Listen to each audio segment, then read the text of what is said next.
اور ناظرین وہ تمام کے تمام انسان جو کھیتی باڑی سے تعلق رکھتے ہیں، جو کسان ہیں، وہ غور کریں کہ کیا انہوں نے دجال کو اپنا رب نہیں بنایا ہوا؟ کیا وہ نباتات اگانے کے لیے، فصلیں اگانے کے لیے اللہ سبحانہ و تعالیٰ پر جس کا اللہ نے حکم دیا یعنی فطرت پر انحصار کرتے ہیں، فطرت پر قائم ہیں، فطرت پر توکل کرتے ہیں، یا پھر وہ فصلیں اگانے کے لیے اسی ٹیکنالوجی پر، انہی ایجادات پر توکل کرتے ہیں؟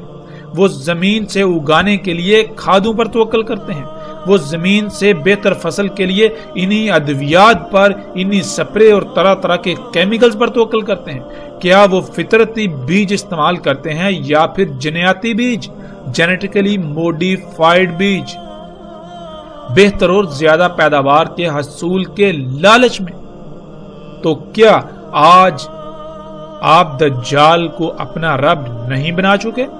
اور یہ دعوت آپ کو کس نے دی؟ دجال کے اسی راس نے جو دن رات، یعنی میڈیا جو دن رات آپ کے بالکل سامنے سے آپ کو اپنی طرف کھینچتا ہے، دجال کو اپنا رب بنانے کی دعوت دیتا ہے، وہ فطرت کی بجائے انہی مشینوں پر توکل کرنے کی دعوت دیتا ہے، انہی ایجادات پر، انہی اشیاء پر توکل کرنے کی دعوت دیتا ہے جن کو انسان نے اپنے ہی ہاتھوں سے اللہ سبحانہ و تعالیٰ کے مقابلے پر خلق کیا۔ ناظرین، روایات کے مطابق رسول اللہ صلی اللہ علیہ وآلہ وسلم نے یثرب میں کھڑے ہو کر کئی بار مشرق کی طرف اشارہ کر کے کہا کہ دجال ادھر سے نکلے گا۔ ناظرین، محمد رسول اللہ صلی اللہ علیہ وآلہ وسلم کے وقت مکہ ہو یا مدینہ، دونوں کا مشرق از حجاز اور موجودہ سعودی عرب کا وہ علاقہ بنتا ہے جسے نجد کہا جاتا تھا، اور آج بھی اسے نجد کہا جاتا ہے۔ لیکن حیران کن اور چونکا دینے والی بات یہ ہے کہ عمرا یعنی حکمرانوں کے پالتو علماء جو ان کی خواہش پر حلال اور حرام کا تعین کرتے ہیں، انہوں نے اپنے تراجم و تفاسیر میں یثرب جسے مدینہ کہا جاتا ہے، مدینے کے نام سے مشہور ہے، اس کا مشرق اور نجد عراق کو قرار دیا۔ لیکن جب ہم دنیا کا نقشہ اٹھا کر دیکھیں تو انسان ان علماء جو کہ امام الدجال ہیں، ان کے دجل پر حیران اور ششدر رہ جاتا ہے اور چونک جاتا ہے کہ عراق تو یثرب کے شمال میں واقع ہے، نہ کہ مشرق میں، جیسے کہ آپ سکرین پر دیکھ رہے ہیں۔ اس وقت سکرین پر آپ کو گوگل ارتھ یعنی دنیا کا مصدقہ ترین نقشہ نظر آ رہا ہے، جس پر آپ اپنی آنکھوں سے دیکھ سکتے ہیں کہ عراق یثرب اور مکہ کے مشرق میں واقع ہے یا پھر شمال میں۔ اور جب آپ اپنی آنکھوں سے دیکھ رہے ہیں کہ عراق تو یثرب ہو یا مکہ ان دونوں کے مشرق کی بجائے شمال میں واقع ہے، تو پھر کیسے ان علماء دجال نے، علماء نے، ان حکمران کے پالتوں نے عراق کو نجد اور یثرب کا مشرق قرار دیا؟ اور اس سے بھی بڑھ کر حیرانی والی بات تو یہ ہے کہ آج تک کوئی ایک بھی انسان ایسا نظر نہیں آیا کہ جس نے تحقیق کی ہو اور اس دنیا کے نقشے کو سامنے رکھ کر اس دجل کو چاک کیا ہو۔ اور یہی بات اللہ سبحانہ وتعالی نے قرآن میں اس طرح سے کہی کہ لوگوں نے، انسانوں نے اپنے ان ملاؤں کو، ان بڑوں کو اپنا رب بنا لیا۔ اور بالکل یہی بات محمد رسول اللہ صلی اللہ علیہ وآلہ وسلم نے بھی کہی تھی۔ اور جب صحابہ رضوان اللہ علیہم نے یہ سوال کیا کہ یا رسول اللہ صلی اللہ علیہ وآلہ وسلم، ایسا کیسے ہو سکتا ہے کہ کوئی اپنے ان ملاؤں کو اپنا رب بنا لے؟ تو رسول اللہ صلی اللہ علیہ وآلہ وسلم نے اس طبقے کے بارے میں کہا تھا کہ یہ طبقہ جس کو حلال کہے لوگ اسے حلال مان لیتے ہیں، اور جسے یہ حرام کہیں آنکھیں بند کر کے اسے یہ حرام مان لیتے ہیں۔ اور رب بنانا کیا ہوتا ہے؟ اور آج دنیا میں انسانوں کی اکثریت نے اپنے ان ملاؤں کو اپنا رب بنایا ہوا ہے۔ ہر لحاظ سے دینی معاملات میں، علم کے معاملات میں انہی پر انحصار اور انہی پر توکل کرتے ہیں۔ جس کو یہ حلال کہیں اس کو حلال جانتے ہیں، جس کو یہ حرام کہیں اس کو حرام جانتے ہیں۔ کوئی ایک بھی ایسا نظر نہیں آتا کہ جو غور و فکر کرے۔ اللہ سبحانہ و تعالیٰ نے قرآن میں بار بار غور و فکر کرنے کا حکم دیا۔ اللہ سبحانہ و تعالیٰ نے کہا ہم نے تمہیں آنکھیں، کان اور دل اس لیے دیے تاکہ تم ان سے غور و فکر کرو۔ جو تم ان آنکھوں سے ظاہر دیکھتے ہو، جو تم ان کانوں سے سنتے ہو، اس کے پیچھے کیا ہے، اس کے پیچھے جو بعد میں جو سامنے آئے گا اس کو پہلے جاننے کے لیے تاکہ تم آئندہ کا لاہ عمل طے کر لو، دل سے غور و فکر کرو۔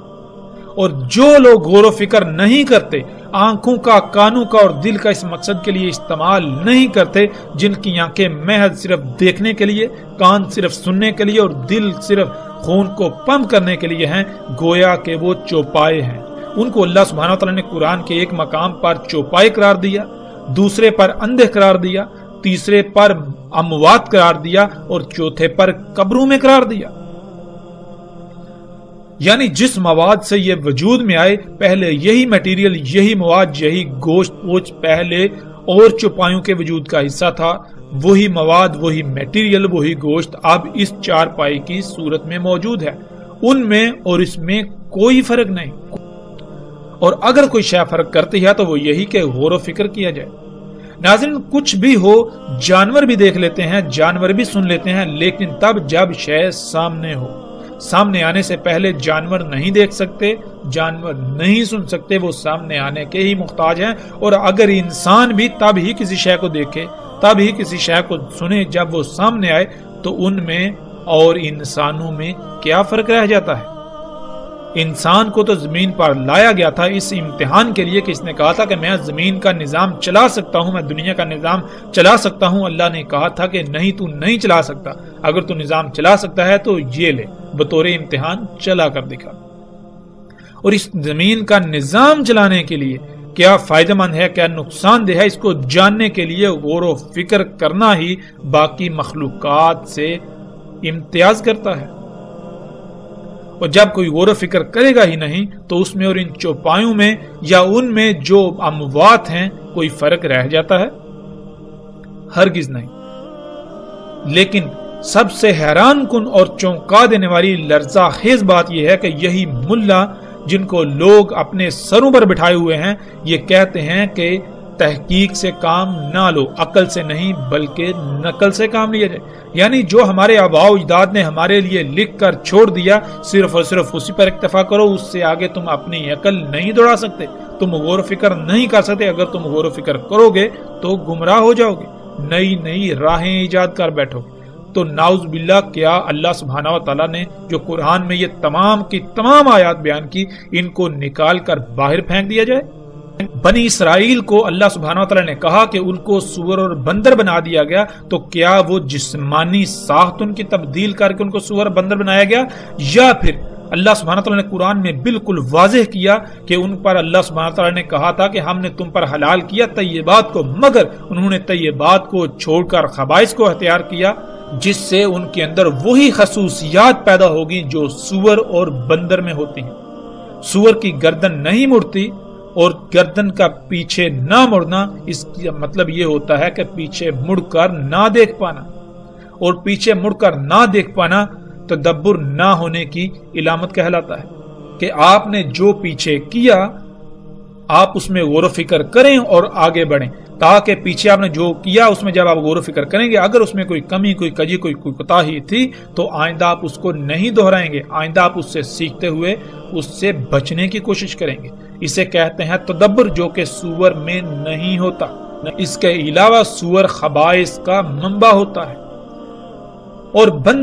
بندر جو کہ عقل کی بجائے نقل سے ہی کام لیتا ہے، جو بندر کے سامنے کیا جائے گا بندر وہی کرے گا۔ تو بالکل یہی خصوصیات بنی اسرائیل کے اندر آ گئی تھی، نہ تو ان میں تدبر تھا اور نہ ہی ان میں تحقیق اور غور و فکر کا مادہ موجود تھا۔ وہ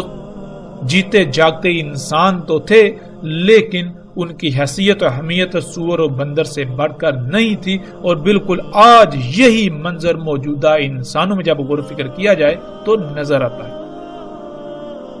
ناظرین، ہم پلٹتے ہیں واپس اپنے موضوع کی جانب۔ ناظرین، جیسے جیسے ہم آگے بڑھیں گے تو آگے رسول اللہ صلی اللہ علیہ وآلہ وسلم کے ایسے الفاظ بھی آئیں گے جن میں رسول اللہ صلی اللہ علیہ وسلم نے یہ کہا تھا روایات کے مطابق رسول اللہ صلی اللہ علیہ وآلہ وسلم نے یثرب میں کھڑے ہو کر کئی بار مشرق کی طرف اشارہ کر کے کہا کہ دجال ادھر سے نکلے گا۔ مکہ ہو یا مدینہ، دونوں کا مشرق ارض حجاز اور موجودہ سعودی عرب کا وہ علاقہ بنتا ہے جسے نجد کہا جاتا تھا اور آج بھی نجد کہا جاتا ہے۔ ناظرین، جیسے جیسے ہم آگے بڑھیں گے تو آگے ایسی روایات آئیں گی جن میں رسول اللہ صلی اللہ علیہ وآلہ وسلم کے ایسے الفاظ ملیں گے کہ رسول اللہ صلی اللہ علیہ وسلم نے کہا کہ دجال اس زمین سے نکلے گا جس میں اگانے کی صلاحیت رکھنے والے، زمین کو اگانے پر مجبور کرنے والے عناصر یعنی کھادیں اور کیمیکلز وغیرہ ڈالے جائیں گے۔ اس زمین سے جو نکلے گا یعنی جو نباتات نکلیں گی وہ دجال ہوگا۔ جو فصل ایسی زمین اگائے گی وہ فصل دجال ہوگی، یعنی کھاد اور کیمیکل سے اگائی جانے والی فصلوں کا ظاہری پہلو تو بہت زبردست اور دل لبا دینے والا ہوگا، لیکن اس کا دوسرا باطنی پہلو بیماریوں، خامیوں، نقائص سے بھرپور ہوگا، اور یہی تو دجال ہے۔ یعنی انسان ان فصلوں کو جو کہ بہت زیادہ تعداد میں بہت دل لبا دینے والی ہوں گی انہیں اپنے لیے مسیح، اپنے لیے فائدہ مند سمجھیں گے، مگر حقیقت یہ ہوگی کہ ان فصلوں کو کھانے والے انسانوں میں طرح طرح کی بیماریاں اور طرح طرح کی مصیبتوں کا انہیں سامنا کرنا پڑے گا۔ انسان کے جسم میں اللہ سبحانہ تعالیٰ کا قائم کردہ توازن بگڑ جائے گا۔ ظاہر ہے جب اللہ سبحانہ تعالیٰ نے اس جسم کو خلق کیا تو اللہ سبحانہ تعالیٰ ہی کو علم ہے کہ اس جسم میں تمام کے تمام مخلوقات کی ضروریات کیا ہیں، ان کی ضروریات کا معیار اور مقدار کیا ہے۔ تو جب تک ہم اللہ سبحانہ وتعالیٰ پر ہی توکل کریں گے تو تب تک ہمارے جسم کا توازن برقرار رہے گا، اور جب ہم اس پر توکل کریں گے جسے یہ علم ہی نہیں کہ اس جسم کو کیسے خلق کیا گیا، جس جسم کی پیچیدگیوں کے بارے میں علم ہی نہیں رکھتا، تو لا محالہ ہم اس جسم میں قائم توازن کو بگاڑ دیں گے جسے ہم بیماریوں کا نام دیتے ہیں۔ تو ناظرین، آج حیران کن طور پر یثرب جسے مدینہ کہا جاتا ہے یا مکہ، ان دونوں کا مشرق جس کی طرف محمد رسول اللہ صلی اللہ علیہ وآلہ وسلم نے اشارہ کر کے کہا تھا کہ ادھر سے دجال نکلے گا، تو ان دونوں کا مشرق اس وقت اور موجودہ نجد کا خطہ بنتا ہے جسے آپ سکرین پر دیکھ رہے ہیں۔ ناظرین، مکہ و یثرب کے مشرق میں سعودی عرب کا 2000 کلومیٹر سے زائد لمبائی پر مشتمل لاکھوں مربع کلومیٹر صحرا سرسبز و شاداب باغات میں تبدیل ہو چکا ہے۔ آپ کو گول دائروں میں ہزاروں کھیت نظر آئیں گے اور ہر کھیت کا قطر اوسطاً 1 کلومیٹر ہے۔ یہ سب اسی ٹیکنالوجی سے ممکن ہوا، اور اسی کو رسول اللہ صلی اللہ علیہ وآلہ وسلم نے دجال کہا۔ اور جیسے ہی ہم آگے بڑھیں گے تو ہمیں رسول اللہ صلی اللہ علیہ وآلہ وسلم کے یہ الفاظ بھی ملیں گے کہ دجال عرب کے جو صحرا ہیں انہیں سرسبز و شاداب باغات میں بدل دے گا، اور یہ سب کچھ آج آپ اپنی آنکھوں سے ہوتا ہوا دیکھ رہے ہیں۔ سعودی عرب میں یہ لاکھوں مربع کلومیٹر پر مشتمل رقبہ جس سے جو فصلیں حاصل کی جا رہی ہیں وہ سب کا سب دجال ہے، وہ تمام کی تمام فصلیں دجال ہیں۔ یعنی وہ ظاہراً تو بہت خوشنما ہیں، لیکن ان فصلوں کو کھانے والے جاندار ہوں یا انسان یا وہ حشرات ہوں، وہ سب کے سب طرح طرح کی بیماریوں کا شکار ہو رہے ہیں۔ ان مخلوقات کا ایک ظاہری پہلو تو خوشنما ہے، لیکن ان کا جو باطنی پہلو ہے وہ ہر لحاظ سے عیب زدہ ہے۔ اور ناظرین، وہ طبقہ جس طبقے کو رسول اللہ صلی اللہ علیہ وآلہ وسلم نے آسمانوں کے نیچے بدترین مخلوق قرار دیا، یہی علماء دجال جن کے دجل کی اصل حقیقت آپ تصاویر میں دیکھ رہے ہیں۔ آج تک شمال کو مشرق بنا کر پیش کیا جاتا رہا۔ رسول اللہ صلی اللہ علیہ وآلہ وسلم نے مکہ و یثرب کے مشرق والی زمین سے دجال کے نکلنے کا بتایا، تو انہی علماء دجال نے، حکمرانوں کے پالتوں نے اس کو عراق بنا دیا کہ مشرق میں عراق واقع ہے، حالانکہ مشرق میں سعودی عرب کا نجد ہے، نہ کہ عراق۔ عراق تو سعودی عرب کے شمال میں واقع ہے، اور سکرین پر نظر آنے والی تصاویر میں آپ یہ سب اپنی آنکھوں سے دیکھ رہے ہیں۔ ناظرین، جس روایت پر ہم بات کر رہے تھے واپس پلٹتے ہیں اسی کی طرف، اس کے اگلے حصے کی طرف۔ اس کے اگلے حصے میں رسول اللہ صلی اللہ علیہ وآلہ وسلم نے کہا، اور زمین کو امر کرے گا پس وہ اگائے گی، پس ان پر طاقتور سپرے کرے گا، وہ فصلیں اور جانور وغیرہ جلدی بڑے ہو جائیں گے۔ نہیں تھا ان کے لیے کیا گیا اتنا جلدی بڑا ہونا، اور ضرورت سے زیادہ ان کے تھن دودھ سے بھر جائیں گے اور محدود وقت میں شکم بار ہو جائیں گے۔ ناظرین، رسول اللہ صلی اللہ علیہ وآلہ وسلم کے الفاظ کے عین مطابق آج ٹیکنالوجی زمین کو حکم دیتی ہے تو زمین اگاتی ہے، اور ان فصلوں پر طرح طرح کے کیمیکلز کی سپرے کی جاتی ہے، جس سے وہ فصلیں اپنے وقت سے بہت پہلے جلدی بڑی ہو جاتی ہیں، اور ان فصلوں اور ایسی خوراکوں اور ایسے اجزاء کو کھانے والے جانوروں کے تھن حد سے زیادہ دودھ سے بھر جاتے ہیں، اور انہی فصلوں کو کھا کر جانور موٹے تازے ہو جاتے ہیں۔ یہ سب کچھ آج ہم اپنی آنکھوں سے ہوتا ہوا دیکھ رہے ہیں۔ نہ صرف ہوتا ہوا دیکھ رہے ہیں بلکہ ہم خود بھی اسی ٹیکنالوجی کو اپنا رب بنائے ہوئے یہی سب کچھ کر رہے ہیں۔ ناظرین، غور و فکر کریں کہ کیا آج آپ بھی یہ سب کچھ نہیں کر رہے؟ اگر آپ یہ سب کچھ کر رہے ہیں تو پھر آپ دجال کو اپنا رب بنائے ہوئے ہیں، آپ دجال کے فتنے کا شکار ہیں۔ ناظرین، کھادوں سے، ان کیمیکل سے، ان سپرے سے جو فصلیں اگتی ہیں وہ دیکھنے میں بہت بھلی لگتی ہیں، لیکن یہ صرف ظاہراً اچھی ہیں، مگر ان کا باطن لا تعداد بیماریوں سے بھرا پڑا ہے۔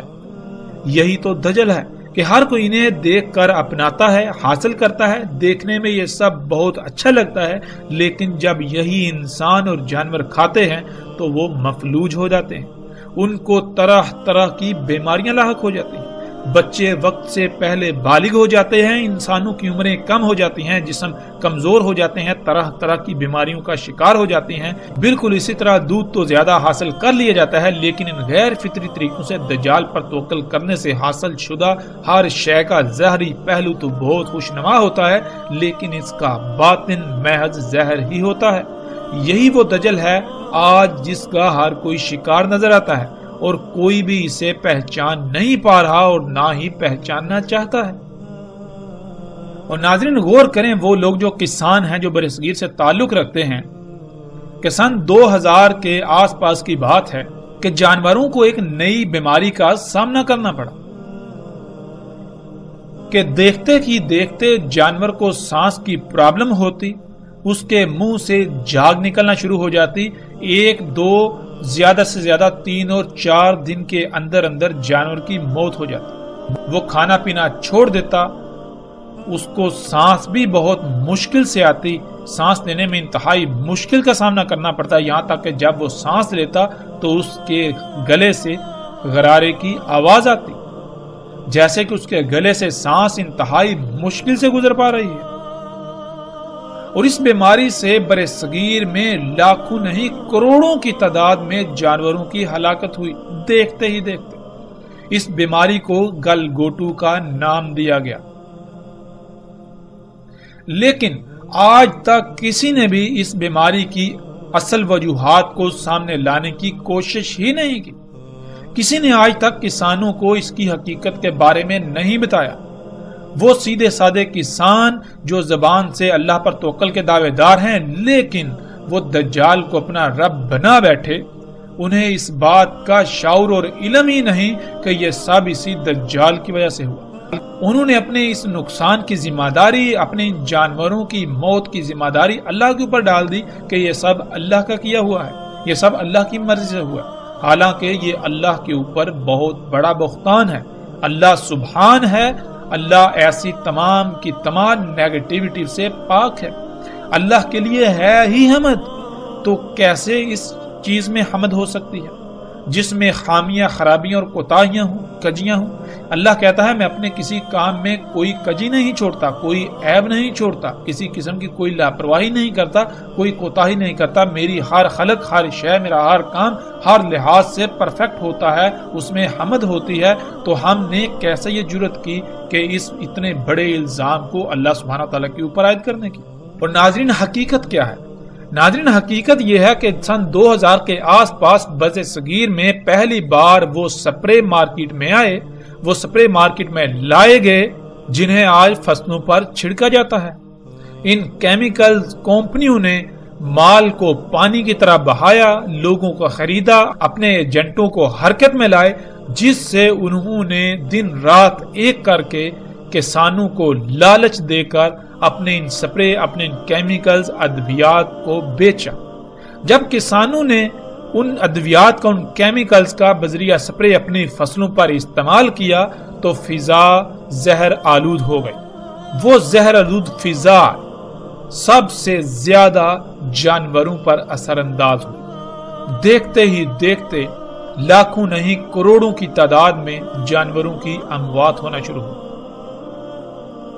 کسی کو علم ہی نہیں ہوتا تھا کہ ہمارے گاؤں میں، ہمارے علاقے میں کسی نے پہلی بار یہ سپرے کی ہے جس سے فضا زہر آلود ہو گئی۔ اس فضا میں سانس لینے کی وجہ سے ہمارے جانوروں کی یہ حالت ہے۔ سب اس بات سے غافل، اس پہلو سے غافل، انہی ادویات، انہی کیمیکلز کے حصول میں لگے رہے اور انہیں اپنی فصلوں پر بذریعہ سپرے چھڑکتے رہے، جس سے پھر شروع کے کئی سال کچھ وقت تو جانوروں کو اموات کا سامنا کرنا پڑا، لیکن بعد میں جو جانور اسی فضا میں پلے بڑے وہ اس کے عادی ہو گئے۔ روایت کے اگلے حصے میں رسول اللہ صلی اللہ علیہ وآلہ وسلم نے یہ کہا، پھر آئے گا ایک قوم کے پاس، یعنی لوگوں کے پاس انہیں دعوت دے گا، پس وہ پھیر دیں گے اس پر اس کے قول کو، پس وہ لوٹ جائے گا، پس وہ بنجر ہو جائے گی، کچھ بھی نہیں آئے گا ان کے اموال میں سے ان کے ہاتھوں میں، یعنی وہ دجال کے حکم کے بغیر اگائیں گے تو کچھ بھی نہیں اگے گا، جیسے کہ زمین بنجر ہوتی، یوں ان کے اموال سے کوئی شے ان کے ہاتھ میں نہیں رہے گی۔ جب زمین دجال کے حکم یعنی کھادوں وغیرہ اور مصنوعی بیجوں کے بغیر کچھ اگائے گی نہیں تو پھر ظاہر ہے ان کے اموال بھی ختم ہو جائیں گے، نہ ہونے کے برابر ہو جائیں گے، انہیں دنیاوی لحاظ سے خسارے کا سامنا کرنا پڑے گا۔ جانور دودھ وغیرہ نہ ہونے کے برابر دیں گے، بلکہ ان کے جانور زندہ ہی بمشکل رہیں گے۔ ناظرین، آپ آج یہ سب اپنی آنکھوں سے دیکھ رہے ہیں کہ دجال دعوت دیتا ہے، یعنی میڈیا پر کمرشلز آتی ہیں، ایڈورٹائزمنٹس آتی ہیں، جن میں طرح طرح کے مصنوعی بیجوں کی طرف دعوت دی جاتی ہے اور زیادہ اور دل لبا دینے والی پیداوار حاصل کرنے کے لیے کھادوں کے استعمال کی طرف دعوت دی جاتی ہے، یعنی یہ کہ ٹیکنالوجی کو اپنا رب بنانے کی دعوت دی جاتی ہے۔ اپنی ضروریات کو پورا کرنے کے لیے، اپنی ضروریات کو وجود میں لانے کے لیے انہی مشینوں، انہی اشیاء، اسی ٹیکنالوجی پر توکل کر دیں، اسی پر انحصار کرنے کی دعوت دی جاتی ہے۔ اور جو لوگ اس دعوت پر ایمان لاتے ہیں، اس دعوت کو یعنی میڈیا کی ان باتوں کو تسلیم کرتے ہوئے عمل کرتے ہیں، ٹیکنالوجی کو اپنا رب بناتے ہیں، تو ان کے کھیت حد سے زیادہ پیداوار دیتے ہیں، ان کے جانور حد سے زیادہ دودھ دیتے ہیں، ان کے جانوروں کی کوکھیں محدود وقت میں بڑھ جاتی ہیں، وہ خوشحال نظر آتے ہیں۔ لیکن جو لوگ جان جاتے ہیں کہ یہ سب دجل ہے، بے شک دیکھنے میں یہ سب اچھا ہے، لیکن یہ صرف اور صرف فساد ہے، اس طرح حاصل کر کے جو کچھ بھی استعمال کیا جائے گا اس کا انتہائی درجے کا نقصان ہے۔ ہر شے ابدار ہوگی، بیماریاں بڑھیں گی، بچے معذور اور مفلوج پیدا ہوں گے، اسی طرح ہر شے میں نقائص و خرابیاں پیدا ہو جائیں گی۔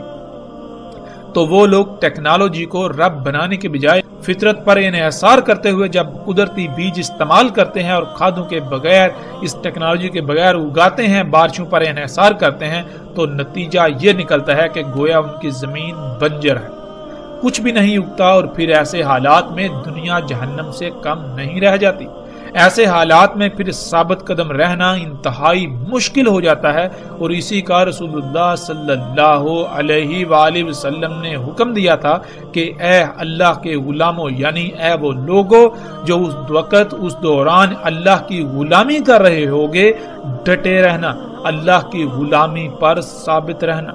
یہ حقیقتاً ایسا فتنہ ہے کہ اس سے عظیم فتنہ کوئی اور ہو ہی نہیں سکتا۔ آج ہم اپنی آنکھوں سے دیکھ رہے ہیں کہ اکثریت نے دجال یعنی ٹیکنالوجی کو اپنا رب بنایا ہوا ہے۔ پھر اسی روایت کے اگلے حصے میں رسول اللہ صلی اللہ علیہ وآلہ وسلم نے کہا، اور امر کرے گا اس سے یعنی زمین کو اپنے ان آلات کے ذریعے جن آلات سے زمین کو پھاڑا جاتا ہے، زمین میں سوراخ نکالے جاتے ہیں، زمین کو کھودا جاتا ہے، ایسے آلات سے زمین کو پھاڑے گا، اس میں سوراخ کرے گا زمین کی گہرائیوں سے کچھ نکالنے کے لیے، ان آلات کے ساتھ زمین کو پھاڑے گا، اسے کھوکھلا کرے گا، کمزور کرے گا، پس کہا جائے گا اس کو یعنی زمین کو نکال اپنے خزانے، پس اس سے یعنی ان آلات کی مدد سے، ان آلات کے پیچھے زمین اپنے خزانے ایسے نکال دے گی جیسے کھجور کی شاخیں۔ ناظرین، اسی ٹیکنالوجی کی مدد سے آج زمین کو پھاڑا جاتا ہے، یعنی زمین کو یہ امر کیا جاتا ہے کہ تو اپنے خزانے باہر نکال، اپنی وہ قیمتی ترین اشیاء جو تو نے اپنے اندر چھپا کر رکھی ہوئی ہیں ان کو باہر نکال۔ انہی مشینوں سے آج زمین کو پھاڑا جاتا ہے، اسے کھوکھلا کیا جاتا ہے، زمین کے خزانے اسی ٹیکنالوجی کے پیچھے بالکل اسی طرح نکلتے ہیں جیسے کہ کھجور کی شاخیں ہوں۔ ناظرین، سب سے پہلے کھجور کی شاخوں کو دیکھیں اور اس کے بعد رسول اللہ صلی اللہ علیہ وآلہ وسلم کے الفاظ کو ذہن میں رکھتے ہوئے تصاویر کو دیکھیں تو آپ چونک جائیں گے کہ کیسے رسول اللہ صلی اللہ علیہ وآلہ وسلم نے ہر لحاظ سے اور ہر پہلو سے انتہائی باریک بینی سے دجال کے بارے میں آگاہ کر دیا، لیکن کوئی بھی نہیں جو سمجھنے کی کوشش کر رہا ہو۔ آپ سکرین پر نظر آنے والی یہ تصاویر دیکھ رہے ہیں کہ بالکل کھجور کی شاخوں کی طرح زمین کو پھاڑا جاتا ہے اور اس کے خزانے یعنی اس کی قیمتی ترین شے جسے آج خام تیل کہا جاتا ہے اس کو باہر نکالا جاتا ہے، اور اس سے پھر پوری دنیا کو انسانوں نے اپنے لیے جنت یعنی آسائشوں، سہولتوں اور آسانیوں سے بری ہوئی جگہ بنا دیا۔ لیکن یہ جنت حقیقت میں نہ صرف دنیا میں بھی جہنم ہے بلکہ آخرت میں بھی اس کا انجام جہنم ہے۔ دنیا میں کوئی بھی اس کو جہنم کہنے کو تیار ہی نہیں، اس کے باوجود کہ پوری دنیا کو ہر طرح کے سخت ترین حالات اور ہلاکتوں کا سامنا ہے، وہ سب اسی کی وجہ سے۔ زمین کے خزانے جنہیں کالا سونا یعنی بلیک گولڈ بھی کہا جاتا ہے، جن کے لیے آج پوری دنیا میں جنگ و جدل ہو رہا ہے اور شہروں کے شہر کھنڈرات میں بدل رہے ہیں، اور ان قریب انہی خزانوں کے حصول کی خاطر دنیا کو القاریہ یعنی آخری عالمی ایٹمی جنگ کا سامنا کرنا پڑے گا، جس سے ہونے والی تباہی کا اندازہ اس طرح لگایا جا سکتا ہے کہ اس میں پہاڑ بھی ریزہ ریزہ ہو جائیں گے، یعنی ایسے ہتھیاروں کا، ایسے بموں کا استعمال کیا جائے گا جو پہاڑوں کو روئی کی طرح اڑائیں گے۔ یہی خام تیل وہ دجال ہے جس سے دنیا میں جنت اور جہنم دونوں موجود ہیں۔ جو ٹیکنالوجی کو رب بنائیں گے تو دنیا ان کے لیے جنت، اور جو اسے رب نہیں بنائیں گے تو دنیا ان کے لیے جہنم بن جائے گی۔ اور کیا یہ سب آج اپنی آنکھوں سے ہوتا ہوا نہیں دیکھ رہے؟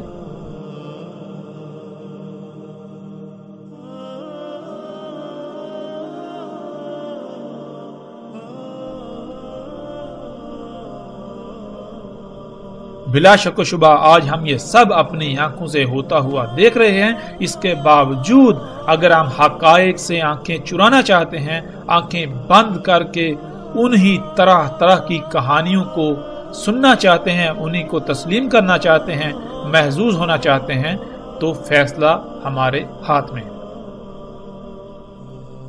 ہم چاہیں تو آنکھوں نظر آتا حق اسے تسلیم کریں اور عملاً میدان میں اتریں، اور اگر چاہیں تو ہم حق سے آنکھیں بند کر کے دین کو قصے و کہانیوں کا نام دیتے ہوئے انہی قصے و کہانیوں سے محظوظ ہوتے رہیں، اور اس طبقے کو جو اپنے کو علماء کہلاتا ہے اسے سر پر بٹھائے ہوئے اس کو اپنا رب بنائے رہیں۔ رسول اللہ صلی اللہ علیہ وآلہ وسلم نے کہا، دجال نکلے گا زمین سے مشرق سے، کہا جائے گا اسے خراسان، یعنی مشرق میں خراسان نامی زمین کے ساتھ جو علاقہ ہوگا، جو خطے ہوں گے، وہاں سے دجال نکلے گا۔ اس کی اتباع کرنے والی اقوام کے چہرے چپٹے ہوں گے، تہہ دار۔ ناظرین، رسول اللہ صلی اللہ علیہ وآلہ وسلم کے الفاظ کے عین مطابق آج خراسان کی زمین کے ساتھ جو علاقے ہیں جنہیں چین، جاپان اور تائیوان وغیرہ کہا جاتا ہے، وہی دجال یعنی ٹیکنالوجی تیار ہو کر نکل رہی ہے، اور اس کی اتباع یعنی اس کے پیچھے ان ایجادات، اس دجال کے پیچھے جو اقوام ہیں وہ بالکل وہی قومیں ہیں جن کے چہرے چپٹے ہیں، جیسا کہ سکرین پر نظر آنے والی تصاویر میں آپ دیکھ سکتے ہیں۔ اور آج ٹیکنالوجی کا ایک بڑا حصہ یہیں سے تیار ہو کر پوری دنیا میں پھیلتا ہے۔ یہ دجال یہیں اسی خطے میں تیار ہوتا ہے اور پھر یہیں سے پوری دنیا میں جاتا ہے۔ یہ طرح طرح کی ایجادات، یہ مشینیں، یہ انسان کے اپنے ہی ہاتھوں سے خلق کردہ اللہ کے مقابلے پر اشیاء، یہ یہیں پر خلق ہوتی ہیں، اور ان کے پیچھے یہی قومیں جن کے چہرے چپٹے ہیں جیسے کہ تہ دار ہوں۔ ناظرین، بغیر کسی شک و شبے کے آج دنیا کے مشرق سے یہ ٹیکنالوجی نکل رہی ہے، اور وہ قومیں اس دجل کی تباہ میں اسے خلق کر رہی ہیں، جس کی نشاندہی محمد رسول اللہ صلی اللہ علیہ وآلہ وسلم نے آج سے 14 صدیاں پہلے ہی کر دی تھی۔ دنیا کے مشرق میں چین، تائیوان، جاپان وغیرہ ہیں، اور انہی ممالک سے ٹیکنالوجی وجود میں آ کر پوری دنیا میں پھیلتی ہے، خواہ وہ گاڑیاں ہوں، الیکٹرانکس کا سامان ہو، یا آج کے دور میں جنہیں ہم مصنوعات کا نام دیتے ہیں۔ سب کا سب آج انہی ممالک بالخصوص چین میں خلق کیا جا رہا ہے، اور ان لوگوں کے چہرے بھی بالکل رسول اللہ صلی اللہ علیہ وآلہ وسلم کے بتائے ہوئے الفاظ کے عین مطابق چپٹے ہیں، اور اسی طرح ان کی ناکیں بھی چپٹی ہیں۔ پوری دنیا میں جو فصلیں اگائی جا رہی ہیں ان کے بیج بھی یہیں پر تیار کیے جا رہے ہیں، یہیں پر خلق کیے جا رہے ہیں، بیجوں میں یہیں پر مداخلت کی جا رہی ہے۔ یہی چپٹے چہروں والی قومیں اس سب کے پیچھے اس سب کو کر رہی ہے۔ رسول اللہ صلی اللہ علیہ وآلہ وسلم نے کہا کہ اس میں کچھ شک نہیں، وہ یعنی دجال شام اور عراق کے درمیان خالی جگہ سے، یعنی جہاں آبادی وغیرہ کچھ بھی نہیں، خالی میدانی یا صحرائی علاقے ہیں، وہاں سے نکلے گا۔ ناظرین، پیچھے بھی سرحد سے گزر چکا اور آگے بھی آئے گا کہ زمین کا خون یعنی زمین سے نکلنے والا خام تیل دجال ہے۔ اسی سے دنیا جنت اور جہنم بنی ہوئی ہے، اور خام تیل بالکل انہی مقامات سے نکل رہا ہے جہاں سے رسول اللہ صلی اللہ علیہ وآلہ وسلم نے کہا، یعنی شام اور عراق کے درمیان خالی جگہوں سے، جو کہ صحرائی علاقے ہیں، میدانی علاقے ہیں، اور سکرین پر نظر آنے والی تصاویر میں آپ دیکھ سکتے ہیں۔ رسول اللہ صلی اللہ علیہ وآلہ وسلم نے کہا، اس میں کچھ شک نہیں، وہ یعنی دجال شام کے سمندر میں ہے یا یمن کے سمندر میں، نہیں بلکہ مشرق کی سمت سے، نہیں وہ مشرق کی طرف سے، نہیں وہ مشرق کی طرف سے، اور اپنے ہاتھ سے مشرق کی طرف اشارہ کیا۔ ناظرین، آج اگر ہم بحر شام کو دیکھیں تو وہاں ٹیکنالوجی سے لیس گدھے بحر شام میں کھڑے ہیں،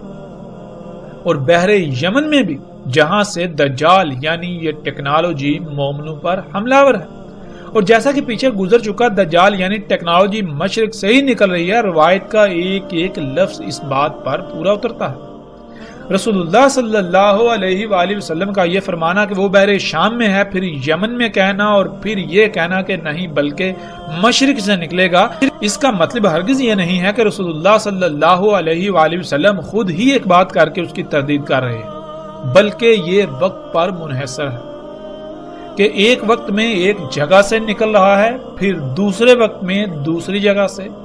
اسی طرح کسی تیسری جگہ سے۔ عربی کا اسلوب ہی یہی ہے کہ جب ایسا معاملہ ہو تو بات ایسے ہی کی جاتی ہے۔ اور آج حیران کن طور پر جن جن جگہوں کی رسول اللہ صلی اللہ علیہ وآلہ وسلم نے نشاندہی کی، وہیں ان جگہوں سے یہ دجال نکل رہا ہے، یہ سب کچھ نکل رہا ہے۔ وہ تمام کی تمام اشیاء جنہیں انسان اپنے لیے مسیحا سمجھتا ہے لیکن حقیقتاً وہ مسیحا نہیں، حقیقتاً وہ یہ دجل ہے۔ پوری دنیا کو تباہیوں ہلاکتوں کا اسی کی وجہ سے سامنا کرنا پڑ رہا ہے، پوری دنیا میں اسی کی وجہ سے فساد ہے۔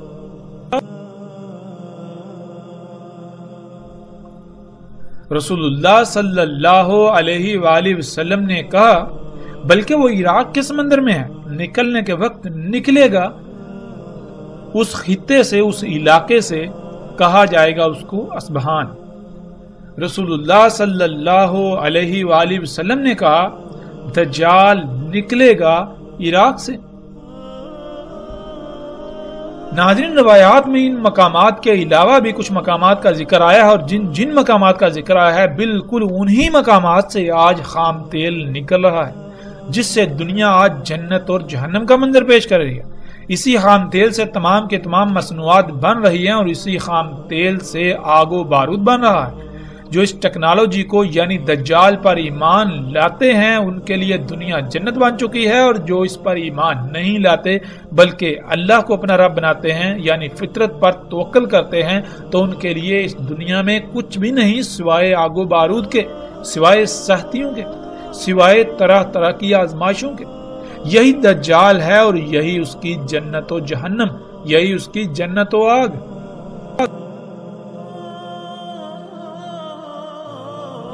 رسول اللہ صلی اللہ علیہ وآلہ وسلم نے کہا اس میں کچھ شک نہیں، ٹھیک کرے گا پیدائشی اندھے کو اور برس یعنی جزام کوڑ کے مریضوں کو،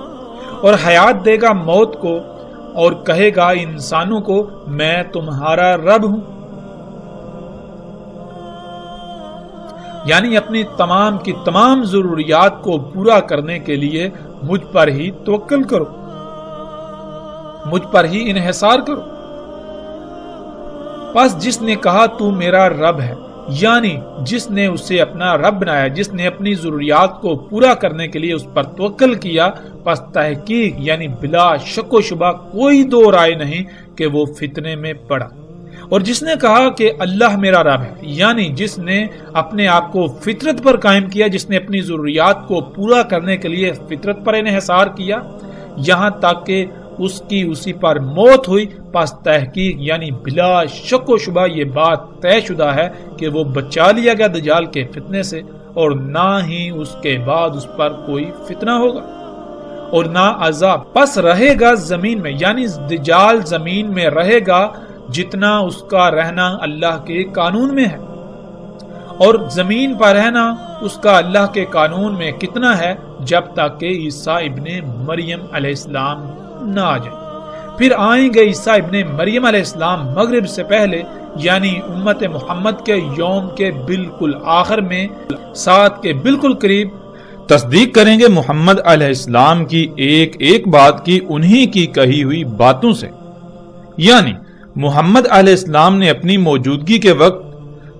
جس سے بھی متنبہ کیا، جو ہدایات و رہنمائی کی، جسے دجال کہا، جسے فتنہ کہا، لوگ ان سب باتوں کو بھول چکے ہوں گے اور الٹا ان ہدایات کے خلاف کر رہے ہوں گے۔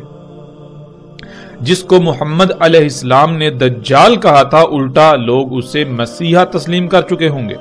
اور انہیں اس بات کا شعور تک بھی نہیں ہوگا۔ دجال کو وہ اپنا رب بنا چکے ہوں گے، ہر وہ عمل کر رہے ہوں گے، ایسے ایسے اعمال انجام دے رہے ہوں گے جس سے محمد علیہ السلام نے روکا تھا۔ تو ایسی صورت میں واحد ایک ہی ایسی شخصیت ہوگی جو محمد علیہ السلام کی ایک ایک بات کی انہی کے کہے ہوئے الفاظ سے تصدیق کرے گی کہ جسے تم اپنے لیے مسیحا سمجھتے ہو اسے محمد علیہ السلام نے دجال کہا تھا۔ جن اعمال کو تم اصلاح والے اعمال سمجھ رہے ہو اس سب کو تو خود محمد رسول اللہ صلی اللہ علیہ وآلہ وسلم نے فساد کہا تھا، یعنی محمد علیہ السلام کی ایک ایک بات کی تصدیق کریں گے کہ کیا محمد علیہ السلام جنہوں نے اپنی بعثت سے لے کر ساتھ کے قائم ہونے تک چھوٹے سے چھوٹے واقعے یا فتنے کا ذکر کرنا نہیں چھوڑا، تو کیا محمد علیہ السلام آج ہونے والے اتنے بڑے بڑے غیر معمولی امور کے بارے میں آگاہ کرنا، ان کے بارے میں ذکر کرنا بھول گئے تھے؟ یا انہوں نے بتایا ہی نہیں تھا؟ یہ غیر معمولی مشینیں، انسان کا انہی مشینوں کے ذریعے بادلوں کا برسانا، انہی مشینوں کے ذریعے پہاڑوں کو کاٹ کاٹ کر رستے بنانا، کئی کلومیٹر لمبی غیر معمولی سرنگیں نکالنا، سینکڑوں کی تعداد میں انسانوں کا ایک ہی مشین پر سوار ہو کر فضا میں انتہائی تیز رفتاری سے سفر کرنا، ہر کام کا غیر معمولی حد تک تیز رفتاری کے ساتھ انجام پانا، انہی مشینوں کے ذریعے غیر معمولی درکار قوت کے حامل امور کو ایسے انجام دینا کہ جیسے خود بخود ہو رہے ہوں، نہروں اور دریاؤں کا مسخر ہو جانا، جب جی چاہے اور جتنا چاہے ان میں پانی چھوڑنا اور جب جی چاہے روک لینا، زمین سے اپنی مرضی کے مطابق غیر معمولی طور پر کم وقت میں اور کئی گنا زیادہ فصلیں اگانا، ہر طرح کی فصلیں جو سال میں کسی مخصوص خطے اور مخصوص موسم و آب و ہوا میں ایک ہی بار اگتی تھی، انہیں پورے سال میں کہیں بھی اور کسی بھی موسم میں اگانا، یہاں تک کہ ایسے غیر معمولی امور انجام پا رہے ہیں، اور وہ سب کچھ آج ہو رہا ہے کہ اگر کوئی چند صدیاں پہلے کا شخص اس دنیا میں واپس آئے تو اسے یہ یقین ہی نہیں ہوگا کہ وہ اسی دنیا میں واپس آیا ہے جہاں وہ پہلے تھا،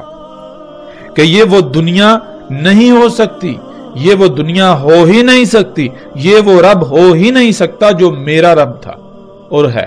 کیونکہ میرا رب تو سبحان ہے، وہ الرحمن ہے، وہ اپنی سنت، اپنا طریقہ، اپنے قوانین تبدیل نہیں کرتا، تو یہ کیسے ہو سکتا ہے کہ 1000 سال پہلے کے انسانوں کے لیے اس کے تمام قوانین اور ہوں اور آج وہ تمام کے تمام قوانین بدل دے؟ آج کے انسانوں کے لیے اس کا اگانے کا قانون تبدیل، بارشیں برسانے کا قانون تبدیل، وہ رب جو اپنی کائنات میں زمین و آسمان میں ایک رائی برابر بھی خرابی نہیں چاہتا، وہی ایسے امور انجام دینا شروع کر دے کہ جس سے پوری دنیا فساد زدہ ہو کر تباہیوں کے دہانے پر کھڑی ہو جائے، وہ رب جس کے لیے ہے ہی حمد، وہ ایسے امور انجام دے کر ہر کام میں خرابیاں ہی خرابیاں کر دے، احمد کا شائبہ تک نہ ہو، حمد کا شائبہ تک نہ ہو، یہ کیسے ہو سکتا ہے؟ یہ کیسے ہو سکتا ہے؟ میرا رب تو اس سب سے سبحان ہے، پاک ہے، وہ تو ایسا نہیں ہے، وہ تو الرحمن ہے، وہ انسانوں کے لیے اپنے قوانین نہیں بدلتا اور نہ وہ بدلنے والا ہے۔ ناظرین، تو سوچنے والی بات یہ ہے کہ اگر آج ان غیر معمولی امور کے بارے میں بات کی جائے تو بات کرتے کرتے بندہ تھک جائے، لیکن ان پر بات مکمل نہ ہو۔ اس غیر معمولی حد تک اور کثرت سے آج ایسے امور انجام پاتے ہوئے دیکھے جا رہے ہیں اور ہر کوئی انہی کا حصہ بنا ہوا ہے، تو یہ کیسے ممکن ہے کہ محمد علیہ السلام نے ان کا ذکر ہی نہ کیا ہو؟ وہ اللہ کے رسول محمد علیہ السلام جنہوں نے کسی چھوٹے سے چھوٹے فتنے کو بھی کھول کر بیان کیا، ان کی بعثت سے لے کر سات کے قیام تک جو کچھ بھی ہونا تھا سب کا سب کھول کر بیان کر دیا، تو یہ کیسے ہو سکتا ہے کہ اسی اللہ کے رسول نے ان غیر معمولی اور اس وقت کے مطابق ناقابل تصور امور کے بارے میں ذکر نہ کیا ہو؟ محمد علیہ السلام پر ایمان لانے کے تو بہت بڑے بڑے دعوے کیے جاتے ہیں، لیکن کیا اپنے اعمال سے انہی کی ہر بات کا کفر نہیں کیا جا رہا؟ ایک طرف تو اس بات کا اقرار کیا جاتا ہے کہ محمد علیہ السلام نے اپنی بعثت سے لے کر قیام الساعہ تک رونما ہونے والے چھوٹے سے چھوٹے فتنے کا بھی ذکر کرنا نہیں چھوڑا، اور دوسری طرف یہ تسلیم کرنے کو تیار ہی نہیں کہ آج اتنے بڑے بڑے غیر معمولی امور کے بارے میں کچھ بتایا ہو۔ محمد علیہ السلام نے سب کچھ بتایا، لیکن لوگ وہی کریں گے جو پہلی قوموں نے کیا، اور وہی ہوا۔ تو ایسی صورت میں محمد علیہ السلام نے کہا تھا کہ واحد ایک ہی شخصیت ہوگی جو میری ایک ایک بات کی میرے ہی کہے ہوئے الفاظ سے تصدیق کرے گی، اور وہ عیسیٰ ابن مریم علیہ السلام ہوں گے۔ تصدیق کریں گے محمد علیہ السلام کے ساتھ اور ان کی ملت پر ہوں گے، پس قتل کریں گے دجال کو، پھر اس میں کچھ شک نہیں، جو ہے وہ 7 کا قیام ہوگا۔